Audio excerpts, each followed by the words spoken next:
Oke, ayo. Hanya 25 sisa. Oke, 26. True or false? Kimia adalah ilmu yang mempelajari tentang materi, struktur, dan sifatnya. Oke.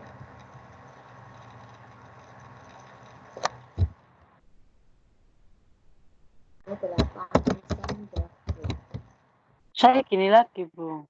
Kayak gini lagi, Bu. Nggak apa-apa. Kenapa itu? Ya berarti sudah di finish, di refresh lagi. Oke. Sekarang nomor 5. Oke, di finish ya. Materi adalah segala sesuatu yang mempunyai massa dan menempati ruang. True or false?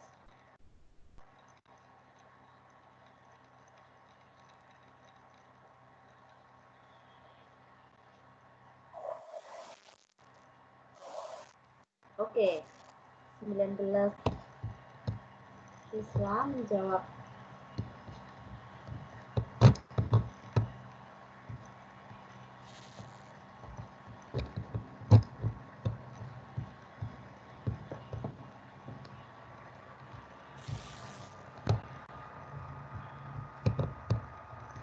Oke, good. 28 siswa menjawab true, tapi masih ada false ya. Masih daripada kelas 10 MIPA 9 kemarin. Oke, Ibu bahas ya. Kimia adalah salah satu bidang utama sains. Kalian 100% exactly menjawab true. Tidak ada debat. Oke. Yang kedua, kimia organik adalah bidang kimia yang mempelajari senyawa dari makhluk hidup dan proses reaksi di dalam tubuh. Ingat, kalau kimia organik adalah kimia yang mempelajari tentang senyawa dari makhluk hidup tapi di luar tubuh. Hanya 20% yang menjawab false. Nomor 3, kimia anorganik adalah salah satu bidang kimia yang mempelajari sesuatu dari yang tak hidup. Oke, 75% menjawab true. Ada 25% orang menjawab false. Ingat ya, anorganik. Organik itu organ yang artinya hidup. Kalau dikasih an di dalamnya, arti termologinya jadi tidak. Dia mempelajari sesuatu yang tak hidup.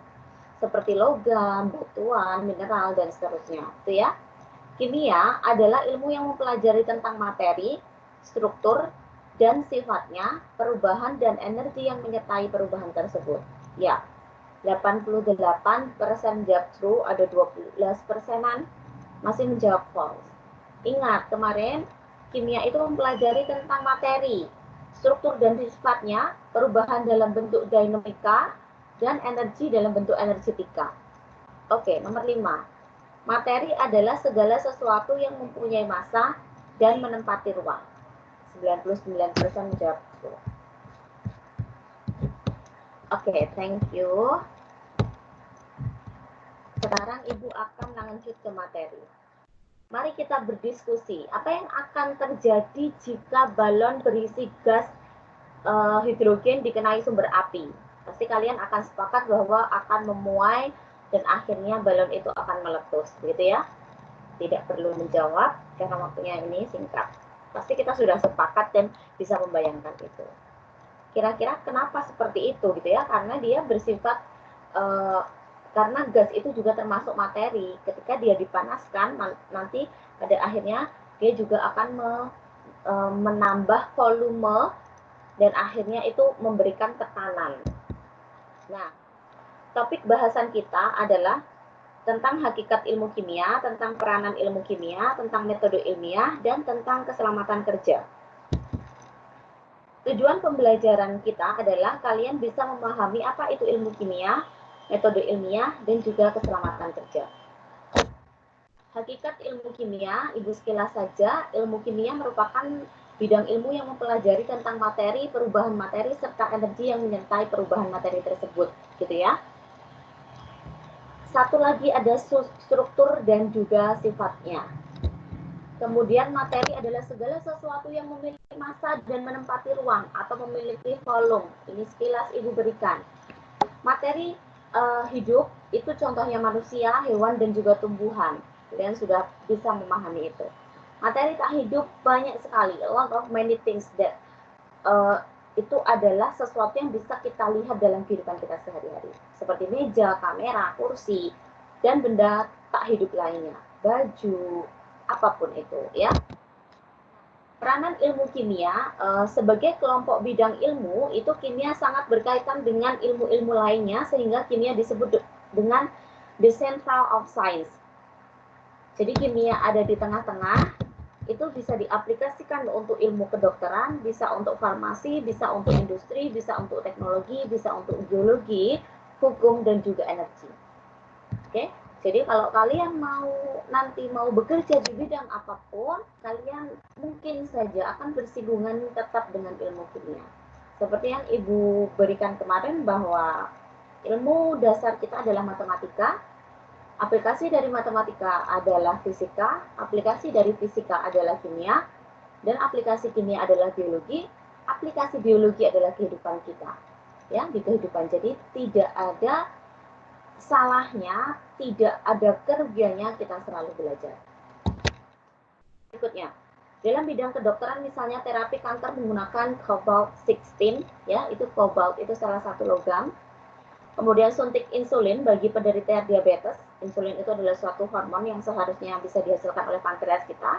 Kalau orang diabetes, maka dia akan kekurangan insulin karena pankreasnya tidak bisa menghasilkan insulin dengan baik, gitu ya. Kemudian penambahan zat besi bagi penderita anemia. Dalam bidang farmasi, bedanya dengan kedokteran, farmasi lebih pada obat-obatannya, yaitu pembuatan obat-obatan, uji coba reaksi obat dalam tubuh manusia. Misalnya dalam bidang vaksin, COVID-19 ini ya, itu akan jadi ranahnya orang-orang farmasi. Oh sorry, ini cobalt 60 ya, cobalt 60, not 16. Oke, industri itu dalam bidang industri makanan, misalnya bahan kimia digunakan sebagai pengawet, penambah rasa, pemanis, pengemulsi, dan lain-lainnya. Dalam bidang teknologi, misalnya pembuatan kuku, pembuatan TV LED, dan sebagainya. Dalam bidang geologi, penentuan usia fosil atau umur batuan, penentuan kandungan dalam tanah, kemudian dalam bidang hukum, kimia berguna dalam bidang forensik dan tes DNA untuk mengungkap pelaku kejahatan. Nah, this is the main function of kimia di dalam bidang hukum, di dalam bidang hukum, karena ini adalah salah satu terobosan yang sangat-sangat membantu. Jadi tes DNA itu selain dalam bidang biologi juga tentu saja dalam bidang kimia. Nanti kita bahas tentang elektroforesis di kelas 11. Kalau misalnya kita masih belajar dengan Bu Erna, nanti juga dijelaskan oleh guru mungkin ya. Energi itu pada pengolahan minyak bumi untuk dijadikan bahan bakar dan juga pembuatan bahan bakar alternatif. Sudah Ibu berikan pada pertemuan kemarin bahwa kimia bisa menjawab pertanyaan how to spare, bagaimana bisa memisahkannya. Jadi pengolahan minyak bumi dari dasar laut itu bisa dipisahkan jadi misalnya jadi bensin, jadi aftur, jadi lilin, jadi aspal, jadi oli, dan sebagainya. Metode ilmiah. Metode ilmiah adalah proses keilmuan untuk memperoleh pengetahuan secara sistematis berdasarkan bukti fisik. Oke. Kalian nanti akan menemukan banyak pengertian metode ilmiah. Jangan bingung, semuanya benar. Kalau kalian belajar sudah SMA dan akan seterusnya gitu ya, biasakan tidak belajar secara menghafal, tapi masuk ke logikanya, kalian cari the key, ya, the key of sentences. Jadi kunci dari kalimat itu, pengertian itu bagaimana, gitu ya. Kalau metode ilmiah, pasti kalian akan bertemu dengan suatu cara-cara atau proses secara sistematis untuk memperoleh pengetahuan sistematik berdasarkan bukti fisik atau kemarin Ibu bilang testable, dapat diuji melalui percobaan, gitu ya. Nah, ini adalah tahapan metode ilmiah. Tahapan metode ilmiah juga banyak, tapi sedikit garis besarnya akan sama, gitu ya. Sedikit banyak garis besarnya akan sama. Yang pertama, itu pasti merumuskan masalah dari cara pengamatan dan pengukuran seperti yang Ibu jelaskan pada pertemuan kemarin. Kemudian yang kedua, menentukan hipotesis atau dugaan awal. Jadi adalah jawaban sementara, praduga. Kemudian menyusun teori dan prosedur kerja. Setelah itu mengumpulkan data, menganalisis data, dan menyimpulkan. Kemudian menyusun laporan. Oke. Ibu ingin merecall lagi, apakah kalian masih ingat apa itu bedanya hukum dengan teori? Silahkan kalian jawab di Sokratif lagi, di jawaban singkat itu. Oke, silahkan masuk ke Sokratif dulu. Erna Widi 17. Apa bedanya hukum dan teori? Singkat saja, kalian masih ingat atau tidak? Apa bedanya hukum dan teori? Oke, ayo. Kok belum ada yang menjawab? Masuk ke roomnya dulu ya. Erna Widi 17.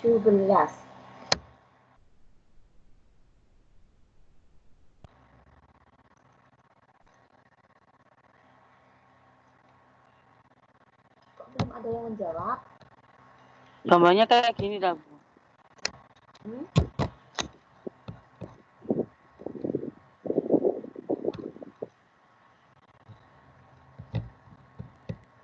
Kok belum ada yang menjawab? Tidak munculkah di Sokratif kalian? Masih Apa mengetik, beda? Bu. Ibu masih jawab. Oke. Apa bedanya? Oke, good. That's good. Sudah masuk.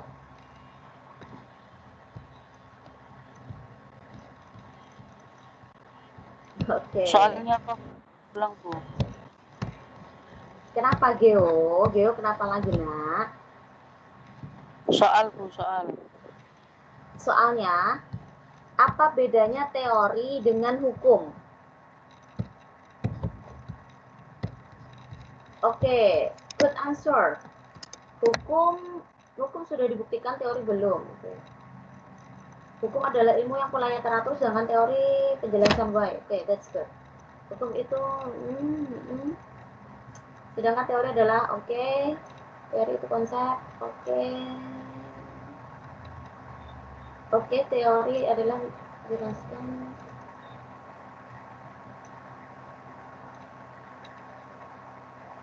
Belum ada penjelasan bagaimana hal tersebut terjadi. Oke.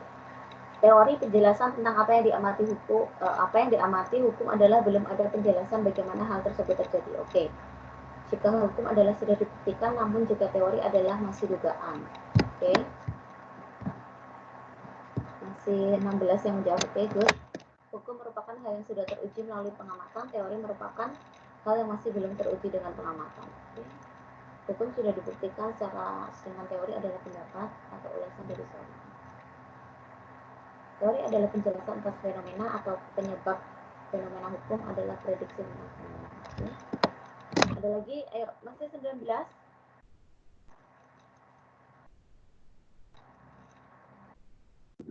Saya sudah, Bu. Oke, iya. Hukum hanya pola keteraturan. Teori dapat menjelaskan why. Very good. Hukum telah diuji dan dipastikan, sedangkan teori masih dugaan. Hukum sudah ditetapkan bila teori masih perlu dibuktikan. Oke, nice. Cukuplah Ibu akhiri ya. Oke, ada 20. Oke, masih terus berjalan. Oke, sepertinya ada beberapa siswa yang sudah memahami dengan baik, ada yang kurang ya. Bukan berarti tidak, tapi kurang memahami. Jadi, Ibu sudah jelaskan di pertemuan kemarin bahwa hukum dan juga teori pada bidang sains itu berbeda dari hukum yang kita dengar dalam kehidupan sehari-hari ya. Hukum itu adalah suatu pola keteraturan. Contohnya kemarin Ibu berikan hukum Lavoisier tentang masa sebelum dan sesudah reaksi itu adalah selalu tetap atau sama.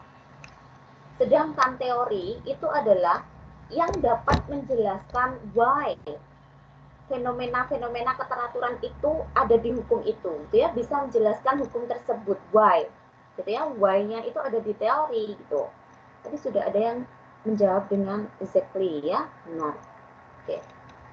Nah, Jadi bukan lagi hukum sudah pasti, sedangkan teori tidak pasti. Tidak ada jawaban seperti itu ya di sains.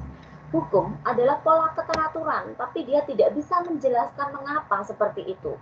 Tapi teori itu bisa menjelaskan why. Ya, oke, good.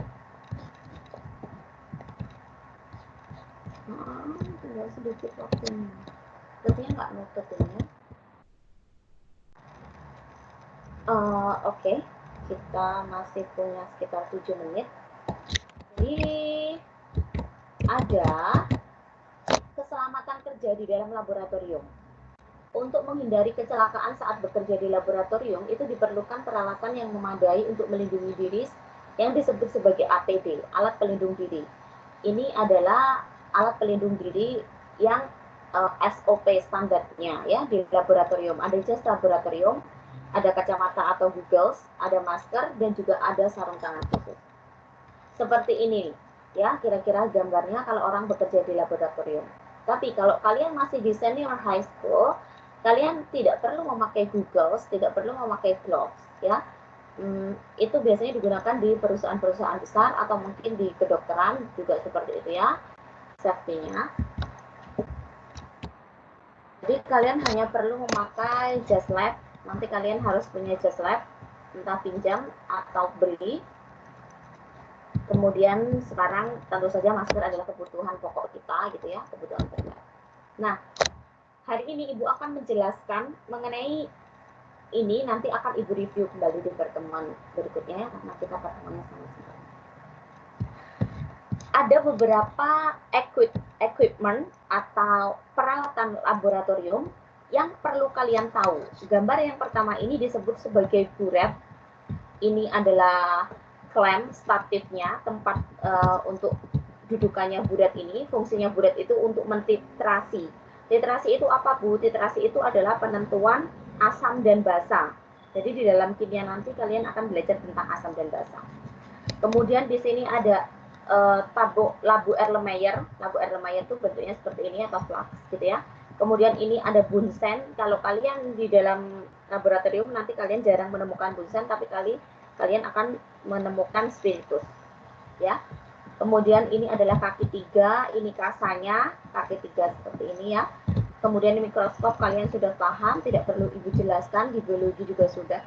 Kemudian ini ada, nah ini namanya tabung reaksi dengan menggunakan tutupnya. Ini adalah corong, kemudian corong itu selalu ada filter papernya. Itu adalah kertas saringnya ya. Kemudian kalau tabung reaksi kan bentuknya seperti ini, tidak datar bagian bawahnya, sehingga dia perlu rak untuk mendirikannya. Oke, kemudian evaporating disk, ini tempat untuk cawan penguapan. Kemudian petri disk, cawan petri, kalian sudah belajar di biologi.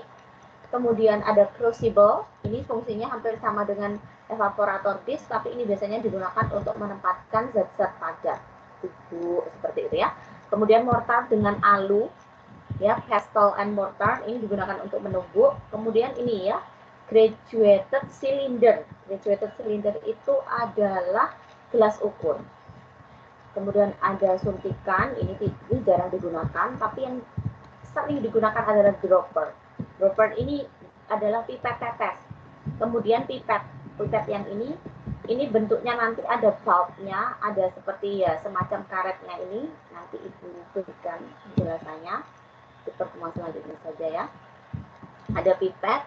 Nah, apa bedanya pipet ini dengan dropper ini? Kalau pipet di sini itu sudah ada volume tertentu. Misalnya pipet ini berisi 5 mili, 10 mili gitu ya. Jadi untuk mengambil larutan dalam jumlah tertentu. Kalau yang dropper ini, yang pipet tetes ini, itu digunakan untuk mengambil larutan dalam jumlah kecil karena dia hanya ditetes-teteskan.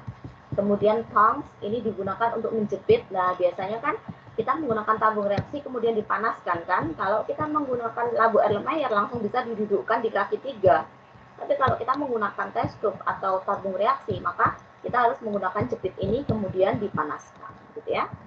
Nah, spatula ini digunakan untuk mengambil zat kimia.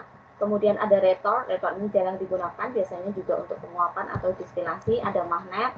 Kemudian, nah ini yang juga penting, ada beaker. Beaker itu kalau dalam bahasa Indonesianya adalah gelas kimia atau gelas beaker, itu sama. Bedanya ini untuk mereaksikan suatu zat atau mengambil zat yang dalam jumlah besar. Kalau ini untuk mereaksikan zat dalam jumlah sedikit kalau tabung reaksi ya. Kemudian ada stirring rod. Stirring rod ini untuk digunakan untuk mengaduk. Ini sudah ada fungsinya, bisa kalian baca sendiri. Nah, ini sudah ada fungsinya, kalian baca sendiri juga. Oke, simbol bahaya dalam laboratorium. Simbol bahaya dalam laboratorium ada beberapa. Ini yang commonly ya, yang biasa, yang familiar akan kita gunakan. Mudah terbakar, ada apinya. Fire ini artinya mudah terbakar. Kemudian yang gambar tengkorak ini beracun atau toxic. Nanti kalian akan menemukan dalam bahasa Inggris yang hazard, ya, hazard atau dangerous. Hazard itu ke arah yang sangat berbahaya gitu ya. Nah, beracun ini juga berbahaya, tapi lebih berbahaya yang hazard. Beracun itu akan mengenai kita kalau kita minum gitu kan, tapi kalau hazard itu adalah zat yang sudah berbahaya. Kita hirup saja sudah berbahaya misalnya. Kemudian ada oksidator. Oksidator ini gambarnya kayak ini seperti mudah terbakar ya, fire, tapi ada simbol O-nya. Oksidator ini adalah sesuatu pemicu bahan yang dapat meledak atau terbakar. Nanti kita bicara lebih lanjut di kelas 11 apa itu oksidasi, apa itu reduksi. Kemudian kalau ada tanda silang seperti ini namanya iritasi, menimbulkan iritasi, biasanya pada kulit gitu ya. Kemudian ini ada semacam gambar api yang membuncah ini, itu mudah meledak. Kemudian ada gambarnya pohon yang gersang dan juga ikan yang mati, itu berbahaya bagi lingkungan. Setelah itu korosif. Nah, ini korosif bisa mengenai tangan gitu ya. Apakah se ekstrim ini, Bu? Ya, tidaklah. Kita tidak bayangkan bahwa zat kimia mengenai tangan terus tangan kita langsung bolong. Ya ada seperti itu, tapi itu sangat jarang gitu. Korosif itu artinya itu bisa terkikis lama kelamaan, bisa menyebabkan perkaratan misalnya pada besi gitu ya. Kenapa hujan itu bisa menyebabkan korosif? Karena di dalam hujan itu biasanya mengandung asam, makanya ada istilah hujan asam gitu ya. Nah, kemudian bahaya biologi simbolnya seperti ini. Kemudian ini radioaktif. Radioaktif seperti simbol apa ini ya? Kaki 3 gitu ya. Nah, radioaktif ini adalah bahan-bahan yang mudah meluruh. Kenapa dia sangat berbahaya? Karena radioaktif kalau dalam bidang kedokteran kan biasanya digunakan untuk terapi kanker misalnya ya, itu kan sebenarnya bahasa simpelnya adalah digunakan untuk menghancurkan sel-sel kanker. Nah, biasanya sel-sel yang sehat juga ikut hancur. Itu adalah efek sampingnya seperti itu ya. Kenapa bahan radioaktif itu berbahaya? Karena sifatnya sangat mudah meluruh. Nanti kita belajar di kelas 12. Review saja, nanti minggu depan kita review ulang. Sekarang di waktu yang beberapa ya singkat ini, Ibu ingin kalian jawab pertanyaan ini. Di Sokratif juga, apakah kalian sudah bisa memahami? Yang nomor 6, peralatan berikut yang bukan termasuk APD dalam laboratorium kimia.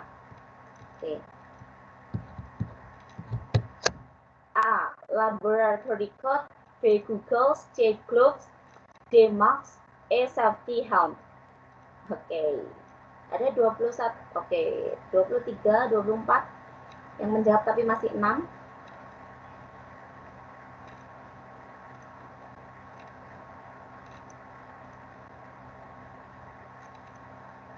Oke, yang menjawab masih 10.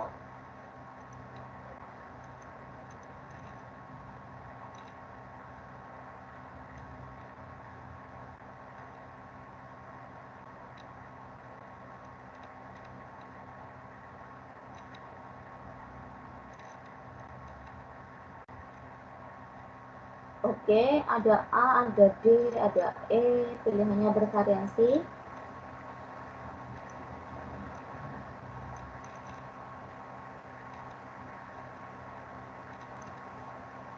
Oke, yang menjawab sudah 25, 26.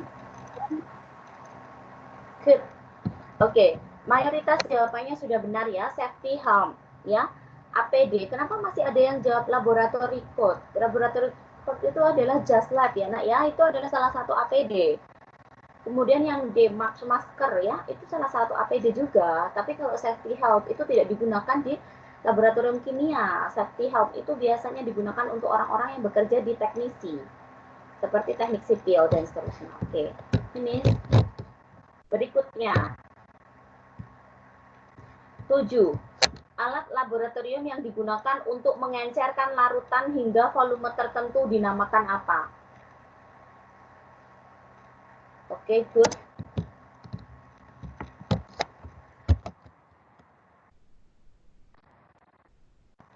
A. Pipet tetes. B. Labu gelas kimia. C. Labu ukur. D. Labu Erlenmeyer. E. Tabung reaksi. Masih 9 yang menjawab.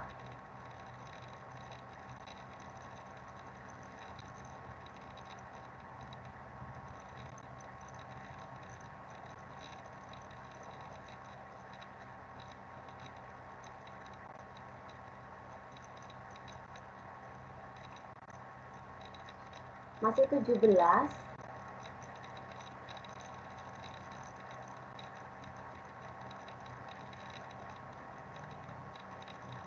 Dua puluh tiga.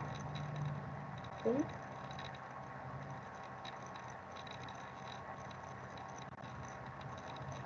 Oke, 25. 27. Oke, that's good. Mayoritas ya, banyakkan most of you menjawab labu ukur. Oke, sudah benar. Ibu akan menerangkan sedikit tentang gambar labu ukur. Ini sangat penting ya, informasi yang sangat penting. Nanti kalian bisa lihat, bisa literasi sendiri. Ini nak ya, labu ukur itu bentuknya seperti ini. Seperti apa ini? Kayak kendi gitu ya. Bagian bawahnya nah seperti labu gitu kan. Ada tulisannya 1000 mili, ada 500 mili, ada 250 mili, ada 100 mili gitu ya. Nah, kalian bisa lihat di sini ada batasnya ini. Ada batas di sini, ada batas di sini, ada batas di sini. Nah, ketika kalian nanti mau membuat larutan, ini fungsinya untuk membuat larutan atau mengencerkan, kalian tambahkan pelarutnya, pelarut biasanya dalam bentuk air, itu kalian batasnya maksimal di sini. Tujuannya untuk apa? Karena supaya exactly right, benar, tepat gitu ya, bahwa volume yang kalian isi itu adalah 1000 mili gitu. Biasanya bentuknya cekung, tidak boleh melebihi ini. Kalau melebihi apa akibatnya?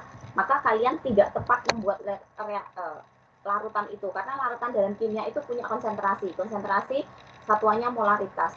Misalnya kalian bisa lihat, oh HCl 1M, nah itu caranya dibuat dengan ini. Kita harus tahu HCl yang dibutuhkan berapa, volume yang dibutuhkan berapa. Ibu berikan contoh singkatnya. Misalnya kalian mau buat 1 liter larutan gula, konsentrasinya 1M, berarti kalian harus timbang berapa gram gulanya, kalian larutkan dulu, ingat ya, tidak langsung dimasukkan di labu ukur ini, tapi kalian larutkan dulu di beaker glass, di gelas kimia. Kalian tambahkan sedikit air, kemudian kalian aduk dulu gula itu sampai melarut, kemudian kalian masukkan di dalam labu ukur itu. Baru kalian tambahkan air. Nah, tambahkan airnya juga gelas kimianya itu harus dibilas dengan air. Air bilasannya itu dimasukkan di sini. Tujuannya supaya apa? Gula-gula yang menempel di gelas kimia tidak hilang, sehingga kita benar-benar tepat membuat larutan 1M gitu ya. Nah, kemudian kalau sudah misalnya air yang sudah kamu tambahkan sampai di batas ini, nah supaya dia nggak kebablasan harus kita tetesi sedikit demi sedikit dengan menggunakan dropper tadi atau pipet tetes. Sebenarnya kita bisa percobaan membuat larutan kalau tidak seperti ini ya. Nah, itu labu ukur. Kemudian, oke, 2 pertanyaan saja lagi. Kemudian yang kedua, nomor 8. Alat laboratorium yang digunakan untuk menghaluskan zat kimia hingga menjadi bubuk dinamakan apa? Yuk.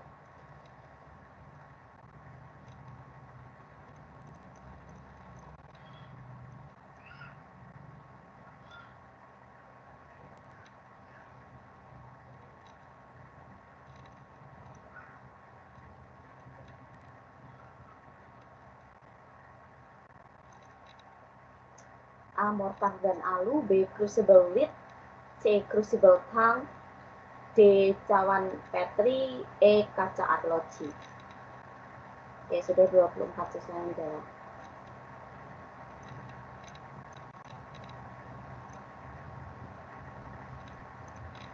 Oke, sudah 27 siswa. Oke, good. No debat ya. Pasti mortar dan alu yang kalian gambarnya sudah tahu tadi. Oke. Sekarang yang ke-9. Gambar berikut memiliki makna A. Bahaya korosi, B. Mudah meledak, C. Bahaya radiasi, D. Mudah terbakar, E. Beracun.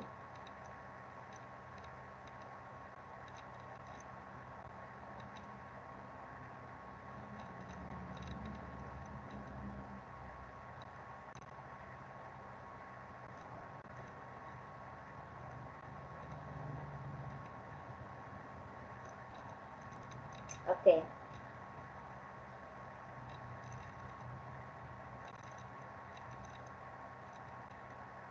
Oke, good. 27 siswa menjawab. Oke, sudah mayoritas sudah benar ya. C. Itu gambarnya bahaya radiasi. Ya, dia menjawab C. Mudah terbakar. Bukan itu ya, nak ya. Mudah terbakar itu gambarnya api. Bukan seperti itu. Oke, finish.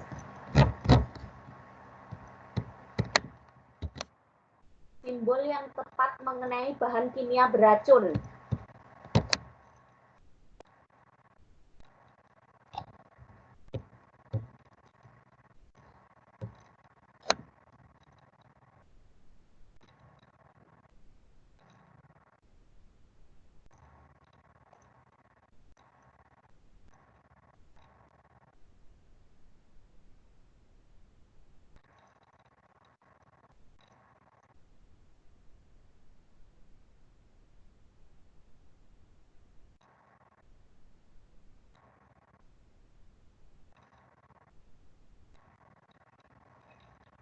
Oke, 26 siswa menjawab.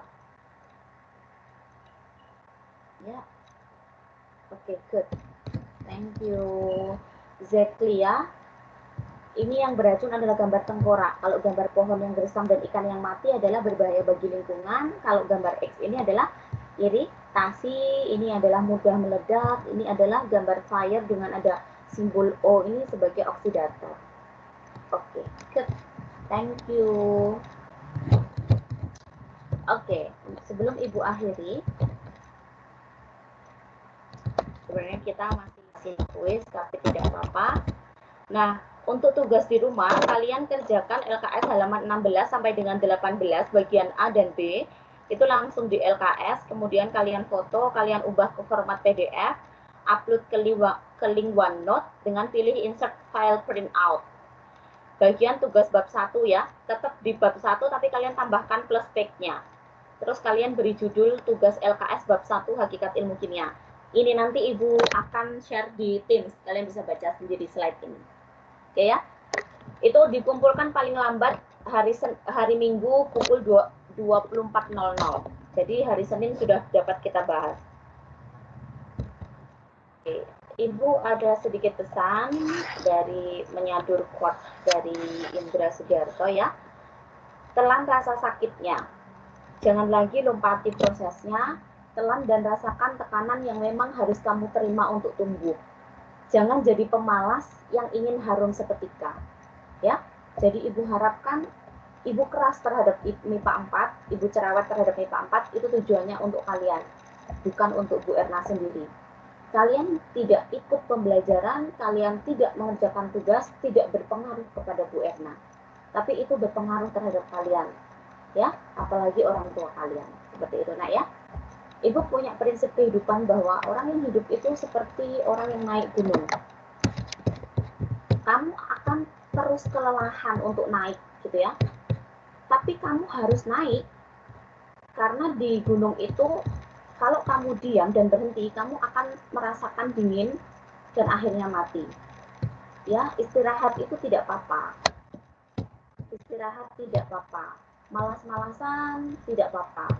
Tapi hanya sejenak. Nanti dilanjutkan lagi untuk bekerjanya. Gitu ya. Banyak memang tugas di awal-awal ini. Oke? Sekali lagi Ibu ingatkan, Ibu lebih menghargai anak yang tidak bisa, tapi dia mau bertanya, ya, daripada anak yang sudah merasa pintar sehingga dia tidak mau belajar. Oke? Ada pertanyaan sebelum Ibu tutup dari MIPA 4? Jadi nanti tugasnya hari Senin ya, hanya A dan B saja. Langsung di LKS. Maaf Bu, Supaya mau apa? tanya. Ya, gimana nak? Tadi LKS halaman berapa ya Bu? Suaranya putus-putus. 16 sampai 18. Makasih Bu. Oke, nanti Ibu share ya. Ibu share tugas hari ini agendanya apa dan juga PPT-nya. Kemudian untuk LKS, kemudian untuk buku BK, silahkan sudah dikoordinir oleh Krisna. Jika tidak mau mengumpul, maksudnya jika terlalu jauh mengumpulkan di Krisna, boleh dikumpulkan di Bu Erna juga tidak apa-apa, tapi harus sepakatan dulu. Kalian datangnya kapan gitu ya. Oke. Ada pertanyaan Bu. lagi? Tidak ada? Oke, terima kasih. Koreksinya ya, nanti pas pembelajaran kimia berikutnya harus dihidupkan videonya. Kalau memang tidak bisa, konfirmasi ke Bu Erna. Biar bangkunya seperti ini terisi semua. Ibu nggak mau nanti kalian alfa hanya karena kalian tidak menghidupkan video. Oke, thank you MIPA 4, tetap semangat.